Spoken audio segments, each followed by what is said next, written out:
सोम भैया भी सुन लेना, ठीक है। आज पूछ रहे थे ना।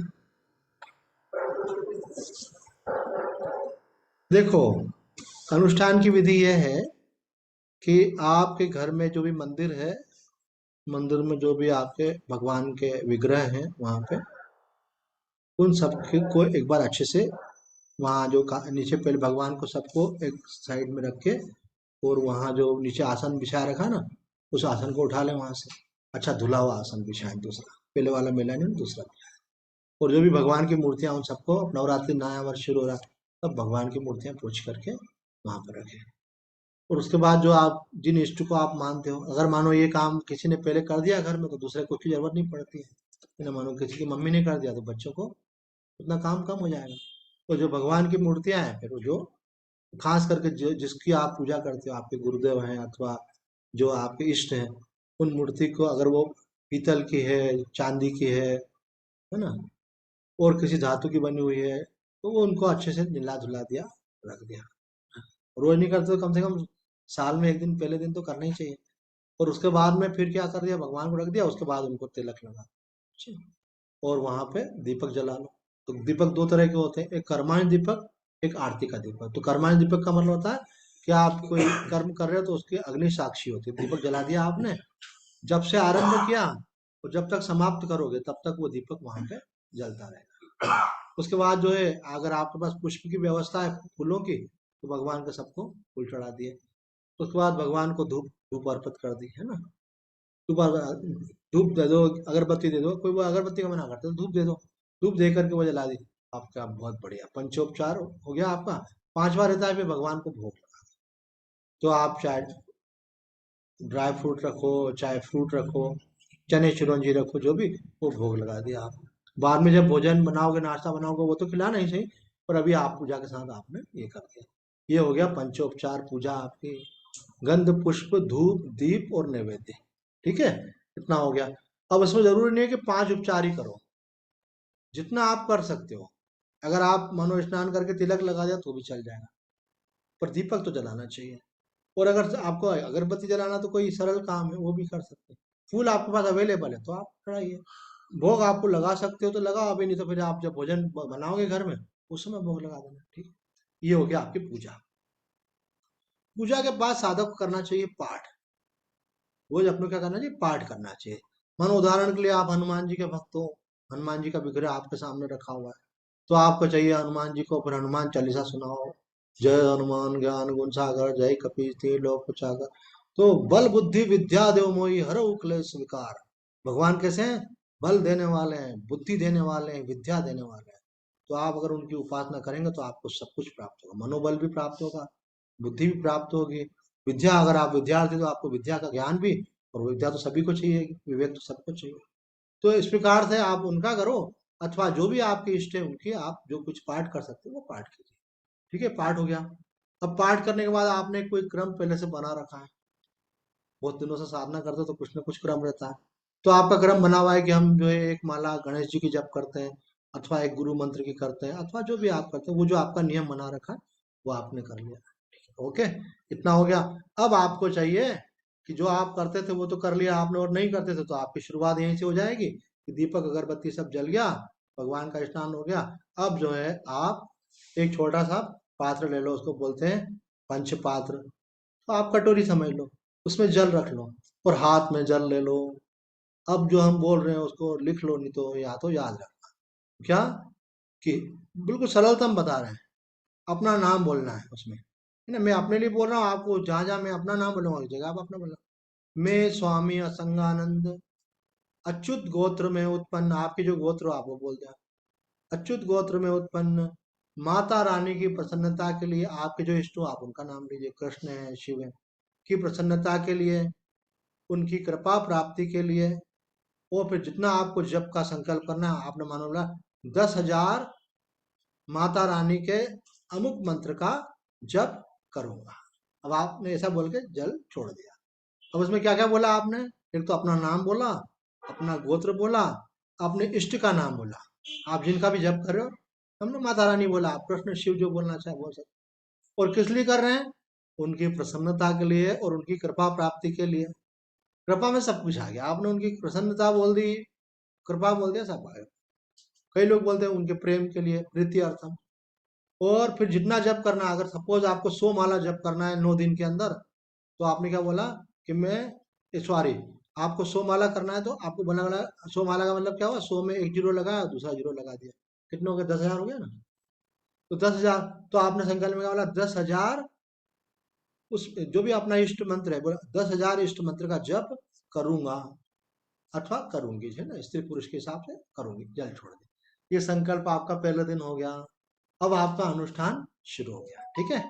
अब उसके बाद नंबर 2 पर आपको, अब आपने कमिटमेंट कर दिया भगवान के साथ कि मैं 10,000 जप करूंगा। अब ये आप पे डिपेंड है कि आप 9 दिन में करना चाहते हैं, कि 15 दिन में करना चाहते हैं, कि 1 महीने में करना चाहते हैं, वो अपने मन में सोच लीजिए। अब अनुष्ठान का मतलब होता है जितना जप आप पहले दिन करते हो उतना ही दूसरे दिन भी करना है, उतना ही तीसरे दिन भी करना है, उसको कम नहीं करना है। अगर उदाहरण के लिए आपको 10 दिन के अंदर खत्म करना है सपोज, और आप 100 माला रोज करते हो, 100 माला करना है, तो 10 माला आप रोज कर रहे हो, तो 10 आप अगर शुरू किए तो अगले दिन भी 10 करना है, तीसरे दिन भी 10 करना, फिर 9 नहीं कर सकते। तो आप पहले देख लो आपकी कैपेसिटी कितनी है भाई, आपके मंत्र के हिसाब से 10 माला आप कर सकते हो कि नहीं। तो अपनी कैपेसिटी को देख करके आप डिसाइड कर लो, और पहले दिन जितना जप करो, फिर आखिरी दिन तक उतना जप चलना है। इसमें ऐसा कहते हैं कि बढ़ा तो सकते हो पर घटा नहीं सकते हो। धीरे धीरे आप चाहो तो, आपको लगता है 10 तो मेरा आसानी से हो जाता है, मैं तो 15 कर सकता हूँ, 15 कर लो। आपका जो 15 दिन में अनुष्ठान होना होगा तो 10 दिन में हो जाएगा, 10 दिन में होना होगा तो 8 दिन में हो जाएगा। तो आप संख्या बढ़ा सकते हो, घटा नहीं सकते हो। तो आप टोटल जो जप करना है वो आपने बोल दिया, फिर रोज जो जप करना है वो आपने मन में सोच लिया। अब दूसरा वाला संकल्प बोलना है, मैं स्वामी असंगानंद माता रानी की प्रसन्नता के लिए उनके षोडशी मंत्र का यथाशक्ति जप करूंगा अथवा करूंगी। ऐसा, तो यथाशक्ति क्यों बोलते हैं, जब तो मुझे 10 माला करना है, लेकिन मैं यथाशक्ति क्यों बोल रहा हूँ, इसलिए कि कभी हो सकता है 5 माला जप करने के बाद मुझे लघु शंका के लिए जाना पड़े, अथवा अचानक कोई अर्जेंट काम आ जाए, ऐसा। तो आप अगर उठ जाएंगे तो वो टूट जाएगा, 10 बोल के 5 करेंगे तो वो आपका संकल्प टूटेगा। इसलिए यथाशक्ति बोलकर बैठे, लेकिन मन में क्या सोचना है, मुझे 10 माला करनी है। अब कोई मानो दिन भर में 30 माला करना चाहता है, और एक बार में 15 करना चाहता है, दूसरी बार में 15 करना चाहता है, ठीक है, दोनों बार यही संकल्प बोलेगा कि मैं स्वामी असंगन माता रानी की प्रसन्नता के लिए उनके षोडशी मंत्र का और यथाशक्ति जप करूंगा, पूर्व संकल्पित, ये भी बोलना है, पूर्व संकल्पित यथाशक्ति जप करूंगा, ऐसा बोल करके जल छोड़ दे। ये दूसरा संकल्प, ये बोल करके आपने अपना जप कर लिया, एक बार में करा अथवा एक से अधिक बार में किया, वो आपका रोज का क्रम हो गया। अभी कब तक करना है, आपने संकल्प क्या किया था, 10,000 जप करूंगा, तब आप कितना कर रहे हो रोज, 1,000। तो जब आप 10 दिन पूरे हो जाएंगे तो आपका कितना हो जाएगा, 10,000 पूरा हो गया। अब ये तो जप कहलाएगा। जप के साथ अगर अनुष्ठान कर रहे हैं आप, तो फिर आपको उसके बाद हवन तर्पण और मार्जन करना पड़ता है। हवन का मतलब होता है कि जो आपने जप किया है वो अग्नि प्रज्वलित करके मंत्र बोल करके उसमें होम करना पड़ता है, स्वाहा करके अपना मंत्र बोला और आखिर में स्वाहा ऐसे करके वो देवता के मुख में आहुति देते हैं। अब इतना सारा आप हवन कर नहीं पाएंगे, दशांश हवन करना पड़ता है। जैसे आपने 10,000 अगर जप किया है तो आपको 1,000 आहुति देना पड़ेंगे, और अगर आपने 1,25,000 किया है तो आपको 10,000 आहुति, 10,000 से भी ज्यादा, बल्कि है ना 12,500 आहुति आपको देना पड़ेगी। तो बोले आपको इतना करना नहीं पड़ेगा, आपका सरल विधि बताते हैं कि जब आपकी मालाएं जो हैं वो जितना आपने टारगेट बनाया उतनी पूरी हो गई, उसके बाद फिर उसके अगले दिन से आप दूसरी शुरू करो, अथवा उस दिन भी उसके बाद में शुरू कर सकते हो। उसमें क्या बोलना है कि संकल्प नंबर 3, संकल्प नंबर 1 पहले दिन बोलना है, संकल्प नंबर 2 तब तक बोलना है जब तक आपकी संख्या पूरी नहीं हो जाए, और संकल्प नंबर 3 उसके बाद में जब दूसरा पूरा हो जाए तो फिर तीसरा संकल्प बोलना, मैं स्वामी असंगानंद माता रानी की प्रसन्नता के लिए उनके जो भी मंत्र है, आपको मानो आप षोडशी मंत्र बोलते हैं, जो भी मंत्र है, कृष्ण मंत्र, शिव मंत्र, शिव मंत्र का जप, पूर्व संकल्पित शिव मंत्र का जप, पूर्व संकल्पित कृष्ण मंत्र का जप, पूर्व संकल्पित सरस्वती मंत्र का जप, हवन तर्पण और मार्जन के निमित्त से यथाशक्ति करता। अब की बार इसमें क्या जोड़ दिया, हवन तर्पण मार्जन के निमित्त से। और ऐसा बोल करके जो आपने मूल जप किया है 10,000, तो ये अब की बार कितना करना है आपको, 10,000 का 20%। 10,000 20% कितना होता है? 2,000। तो अब आपको 2,000 जब करना है तो 10,000 के लिए कितनी माला करना पड़ती थी? 100 माला। तो अब आपको 2,000 के लिए कितनी माला करनी पड़ेंगी? 20 माला। तो 20 माला आपको करनी है। मानो एक दिन में आपने 10 करी तो दूसरे दिन 10 कर ली तो आपका पूरा हो जाएगा। और अगर आप चाहते हो कि मेरा 9 दिन में पूरा होना है तो पहले आप 7 दिन में ये कर लो, 2 दिन में वो कर लो, अथवा 8 दिन में वो कर लो, 1 दिन में ये कर लो। तो तीसरा वाला संकल्प बोल करके उसमें ये लगा लेते हैं, हवन तर्पण मार्जन के निमित्त से यथाशक्ति जप करता हूँ। बाकी सब तो समान बोलना है उसमें, वो कर लिया। अब ऐसा करके आपके पूरा जो संख्या है, आपने 1,25,000 करना है कि 10,000 करना है कि 51,000 करना है, जो भी करना था आपने मूल जप और हवन तर्पण मार्जन के निमित्त जप आपने कर लिया। सपोज आपको 1,25,000 करना है तो 25,000 आपने हवन तर्पण के मार्जन का भी कर लिया। अब ये आपका अनुष्ठान पूरा हो गया। एक बड़ा आयोजन था। अनुष्ठान मतलब आयोजन बड़ा। किस बात का आयोजन? कि आपके मन में कोई इच्छा उसको पूरा करना चाहते, आप भगवान की कृपा प्राप्त करना चाहते हैं, तो उसके लिए आपने किया। अब पूरा हो गया। अब उसके बाद में उसके अगले दिन, आखिरी दिन अथवा उसके अगले दिन, अथवा आपको जब सुविधा हो 1-2 दिन में, जैसी सुविधा हो, उसके बाद फिर आपको एक माला का हवन कराना है। किसी ब्राह्मण को बुला लें, जानकार को, अथवा अगर खुद को आता है तो खुद भी कर सकते हैं। तो एक माला हवन करें। हवन में वो उनकी विधि होती पूरी। पहले वो अग्नि के अंदर जो है घी की आहुति देते हैं, फिर वो लकड़ियों को घी में डुबो करके उनकी आहुति देते हैं। फिर पहले देवताओं की आहुति दी जाती है, गौरी गणेश का पूजन किया जाता है। उसके बाद फिर अपना जो मंत्र जो आपने जप किया है ना, उस मंत्र का 108 बार मंत्र बोल करके और स्वाहा करके इसमें आहुति दे दी। ये हो गया। और उसके बाद फिर आखिरी में आता है ब्राह्मण भोजन। तो फिर किसी ब्राह्मण को अथवा संत को बुला करके भोजन कराना चाहिए।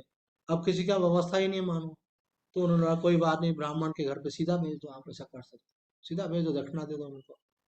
अगर आप बोलो मेरे पास सीधे की व्यवस्था भी नहीं है, अगर कोई बोले तो बोले ठीक है भैया, सीधे की व्यवस्था नहीं है तो फल दे करके आओ, फल दे दो, दक्षिणा दे दो। तो हो सके तो बुला करके भोजन कराना सबसे अच्छा माना जाता है। तो ये हो गया आपका अनुष्ठान पूरा। अब जब आपका हवन भी हो जाएगा उसके बाद फिर आपको उसका रिजल्ट मिलेगा और आपको एक फीलिंग आएगी कि अरे पहले में और अभी में बड़ा फर्क फील हो रहा है। ऐसे जैसे अनुष्ठान का हवन होता है उसके बाद में वो जो आपने किया उसका फल आपके ऊपर सामने आ जाता है। ऐसे ऐसे बहुत चमत्कारिक लाभ होते हैं। ऐसा होता ही नहीं कोई अनुष्ठान करे और लाभ नहीं हो। अब ये तो हो गया विधि। अब नियम क्या है? नियम ये है कि जहाँ शुरू किया है वहीं चलते रहना चाहिए। आपने मानो जिस शहर में शुरू किया है, जिस घर में शुरू किया है, तो उसी शहर में, उसी घर में, उसी स्थान पर बैठकर करना है। न स्थान बदलना है, न शहर बदलना है। समय भी हो सके तो वो रखो। अगर समय अगर आपसे नहीं सध पाता है तो ठीक है, पर कोशिश करके स्थान और घर वही रखो। एक तो हो गया आपका नियम नंबर 1 कि स्थान परिवर्तन नहीं करना। नियम नंबर 2, संख्या परिवर्तन नहीं करना है। संख्या जितने आपने किए बढ़ा सकते हो, घटाना नहीं है। नियम नंबर 3 ये हो गया कि आपको हो सके तो एक समय भोजन करना चाहिए। और अगर अगर थोड़ा सा भी क्लेश होता है तो कोई चिंता नहीं, आप बोले 2 समय भोजन करो। वो नियम नहीं कर सकते, छोड़ो। चौथा जो नियम है, पवित्रता का भोजन होना चाहिए। ऐसा नहीं है किसी ने नहाया नहीं है, खाना बना दिया आपने खा लिया, अनुष्ठान टूट जाएगा आपका। कोई महिला 5 दिन अशुद्ध रहती, 4 दिन उसने खाना बनाया आपने खा लिया तो आपका अनुष्ठान टूट जाएगा। ऐसा है। तो आपको पवित्रता से बना हुआ भोजन ही उसमें करना है। अथवा हो सके तो खुद बनाए, और खुद नहीं बना सकते हैं तो अगर कोई स्त्री नहीं है मानो, तो वो पुरुष है और वो बोले मैं तो बनाता ही नहीं हूँ खाना, घर वाले बना दे, तो माँ बना सकती है, बहन बना सकती है, पत्नी बना सकती है, बिटिया बहू बना सकती है। और नहा धो करके शुद्धि से बना हुआ हो। और भोजन के विषय में एक नियम बना लो। ये हमारे आचार्यों ने कहा, हमारे शास्त्रों ने कहा, तुम्हें निवेदित भोजन करे। तो ये बात ध्यान रखो, जब भी भोजन बनाओ ना, भगवान के लिए बनाओ। ये अपने आप में एक उपासना है, साधना है। राजेंद्र दास जी महाराज ने एक प्रवचन में कहा कि उतने से भी आपको भगवान मिल जाएंगे अगर आप रोज भगवान के लिए भोजन बनाओ। वो आपको भोजन बनाना भी साधना हो जाएगी। बोले हम खाना नहीं बना रहे हैं, अपने लिए नहीं बना रहे, हम किसके लिए बना रहे हैं? भगवान का भोग बना रहे हैं। तो बनाने के बाद एक थाली बना करके भगवान के सामने रख और प्रार्थना करा कि भगवान तेरा तुझको अर्पण स्वीकार करो। और प्रार्थना करने के बाद फिर थाली वहां से ले फिर आप प्रसाद घर में खाइए आपने। ऐसे तो कहते हैं जो नियम नंबर है क्या है? चौथा, कि आपको पवित्र भोजन करना चाहिए। उसके बाद का नियम यह है कि यथासंभव मौन रहना चाहिए, ज्यादा बोलना नहीं चाहिए। बोलने में क्या होता है, आदमी झूठ भी बोल देता है, किसी के साथ गलत शब्द भी बोल देता है। उस समय शरीर में ऊर्जा ज्यादा रहती है जब के कारण से, तो अगर गलत बोलोगे तो उसका अनिष्ट हो जाएगा। अगर आशीर्वाद देते फिरोगे तो आपकी ऊर्जा उसमें खर्च हो जाएगी। तो बोले वो मत करो आप, कम बोलो आप, जितना कम बोल सको अच्छा, जरूरी जरूरी बोलो बस, ऐसा ये है। तो ये सब अनुष्ठान के नियम है और विधि हमने पहले बता दी ऐसे। तो फिर पूरा हो जाए उसके बाद स्वामी जी को फोन करके बताना, स्वामी जी हमने पूरा अनुष्ठान अच्छे से कर लिया। और किसी को शुरू में भी बोलना है तो फोन करके फिर भी बोल सकते हो कि स्वामी जी हम शुरू कर रहे हैं, आशीर्वाद दो। तो हमारा आशीर्वाद आपको पहले से ही है, आप अच्छा काम कर रहे हैं, इसमें लग करके कीजिए। तो आज इतना ही बोलकर अपनी वाणी को विराम देते हैं। किसी के मन में कोई शंका हो तो भले पूछ सकते हैं, ऑनलाइन अथवा ऑफलाइन जो लोग बैठे हैं, किसी को बात समझ में नहीं आई हो तो पूछ सकते स्वामी जी आप है ना मौन रहोगे 8-9 दिन? हैं। नहीं, मेरा मौन रहेगा केवल जितनी देर में साधना करूंगा। तो मैं 10 से 12 बात नहीं करूंगा और शाम को 4 से 6 बात नहीं करूंगा, बाकी समय में बात करूंगा, सत्संग भी चलता रहेगा। आगे माँ की प्रेरणा अगर कुछ होगी तो अलग बात है, पर फिलहाल अभी ऐसा विचार है कि जो 10 से 12 और शाम को 4 से 6 में बात नहीं करूँ। जैसे अपन एक ही कमरे में एक स्थान के साथ ही भगवान के मंदिर के सामने कर रहे हैं, थकावट लगी तो फिर उठ के अपन उसी कमरे के अंदर सोते हुए जाके बैठे हैं। मैं बंद करता हूँ, फिर आपसे बात कर लेते हैं।